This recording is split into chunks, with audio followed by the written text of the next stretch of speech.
On fait réagir tout de suite Yves Garrec, figure du mouvement des Gilets jaunes à Toulouse et en Occitanie. Bonjour Yves Garrec. Bonjour. Jean Castex a donc annoncé cette prime de 100 € pour faire face à la flambée des prix. Est-ce que vous êtes, comme notre auditeur, aussi peu convaincu ? Disons que tout ce qui est prime, c'est histoire de maintenir le peuple. C'est ni plus ni moins que le bâton et la carotte. Ça va coûter, comme vous l'avez dit, 3,8 milliards. Pourquoi ne pas avoir injecté ces 3,8 milliards pour faire baisser la pression fiscale sur les carburants, puisque l'État a 60% de taxes. Donc ces 3,8 milliards auraient pu permettre de faire, 57, 56%. Mais c'est quand même une réponse immédiate. Alors certes, ce sera en fin d'année, mais c'est de l'argent qui arrive directement sur les comptes en banque. Oui, mais c'est de l'argent qui ne va pas profiter peut-être aux bonnes personnes. Je prends deux exemples. Un gars, il gagne 1 950 €, il prend le bus ou le métro pour aller travailler, il a la prime. L'autre, il gagne 2 050 €, il fait 200 km par jour pour aller travailler, il n'a pas la prime. Donc il aurait fallu faire une différence entre ceux qui circulent en voiture et les autres ? Baisser la pression fiscale pour tout le monde, que tout le monde en profite. Moi, j'avais une entreprise de VTC, le minimum que je faisais, une petite journée, c'était 200 km. Bon, c'est vrai que je gagnais plus de 2 000 €.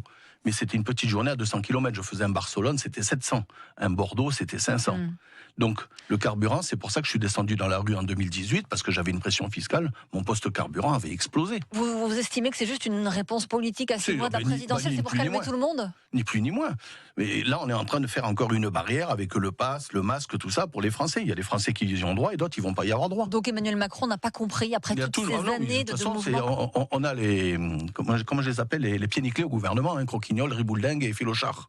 Donc vous avez été, Yves Garrec, une des figures du mouvement des Gilets jaunes à Toulouse et en Occitanie, sauf que vous n'êtes plus Gilets jaunes, pourquoi ? Non, je suis plus le Gilet jaune, parce qu'au début, quand on est descendu dans la rue, c'était pour la pression fiscale, tout ça, et puis après on a été infiltré par les syndicats, la gauche, l'extrême droite, l'extrême gauche, tout ça. Moi j'ai eu des appels téléphoniques aberrants de syndicats qui voulaient nous récupérer.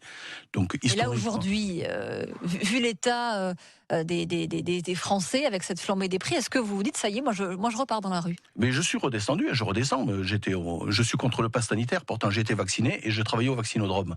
Mais j'étais contre le pass sanitaire, je suis descendu dans la rue pour manifester contre le pass sanitaire. Mais vous voulez plus appartenir à ce mouvement des Gilets jaunes ? Disons qu'il y a les Gilets jaunes historiques, comme moi, les personnes, maintenant je suis à la retraite, quand M. Biscotto, l'ancien Premier ministre...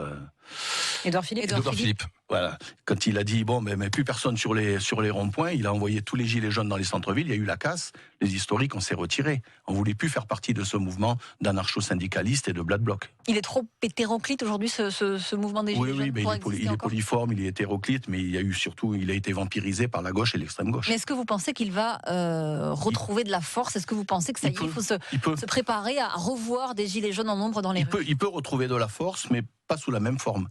Nous, on a toujours dit qu'à partir du moment où on manifeste, on fait de la politique. Donc, on voulait s'engager politiquement. Mais ça a été refusé par la grosse majorité, à part pour quelques-uns qui ont couru les caméras et les micros pour se placer, courir après un strapontin. Donc vous allez essayer de lancer un autre mouvement, d'une autre forme. Il va ressembler à quoi concrètement ce mouvement ? Moi, je suis le président cofondateur du groupe Vox Populi, qui est un groupe pas issu des Gilets jaunes, parce qu'on existe. Alors vous vouliez que ce soit le parti des Gilets jaunes, ça n'a pas vraiment pris ici ? Non, ça n'a pas pris, parce que moi, quand j'étais à la dernière réunion pour envoyer un représentant des Gilets jaunes à Nantes, on a fait une réunion à Toulouse, celui qui a été envoyé, il avait un magnifique macaron au CGT sur la poitrine. Donc, alors qu'on avait dit apolitique, vous voulez pas des partis politiques, vous voulez pas des syndicats, il faut quand même exister pour être un mouvement et pour faire du bruit. C'est pour ça qu'on a lancé le groupe Vox Populi, qui regroupe toutes les personnes de bonne volonté, de droite ou de gauche, on s'en fiche.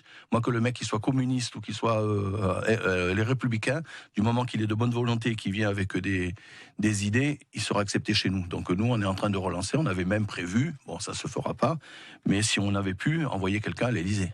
On est à 6 mois de l'élection présidentielle, on l'a dit, redit. C'est qui le candidat des Gilets jaunes ? Il n'y en a pas. Il n'y en a pas. De candidat des Gilets jaunes, non, tout le monde, ça c'est comme les résistants après la guerre, tout le monde était résistant quand la guerre était finie. Là, tout le monde se dit, moi j'étais Gilet jaune, moi ci, moi ça. Mais personne... Éric Zemmour ne va pas réussir à capter la couleur des Gilets jaunes ? Non, pas du tout. De toute façon, historiquement, tout ce qui est combat syndical, c'est la gauche. Les grèves de 68, les grèves de 49... Donc Jean-Luc Mélenchon, peut-être le candidat des Gilets jaunes ? Non, lui, non. Ça c'est un cas à part. On en parlera une autre fois si vous voulez. Donc ça veut dire que les Gilets jaunes ne vont pas voter, en tout cas tous les gens qui sont en colère qu'on entend ce matin sur France Bleu, ils vont voter, mais ils se reconnaissent pas ni dans Jean-Luc Mélenchon, ni dans l'extrême gauche, ni dans l'extrême droite. C'est un mouvement qui est polyforme. Donc il faut s'attendre, selon vous, à revoir en tout cas Il va y une avoir. forte Il mobilisation. va y avoir. Bon, il y a quelques ronds-points qui commencent à être occupés, tout ça. On espère qu'on n'aura pas un Castaner bis qui va montrer ses biscottos en virant tout le monde des ronds-points.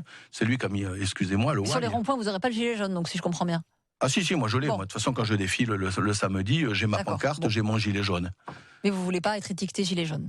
Si, Bon. je suis un historique. Je suis un Très bien. historique, je le revendique, mais plus sous la forme actuelle. Merci beaucoup. Yves Garrec, Je donc, vous en il figure du mouvement historique des Gilets jaunes à Toulouse et en Occitanie. Vous qui nous écoutez, qui nous regardez, vous continuez à réagir à ces annonces de Jean Castex hier. On attend tous vos coups de fil au 05 34 43 31 31, l'antenne.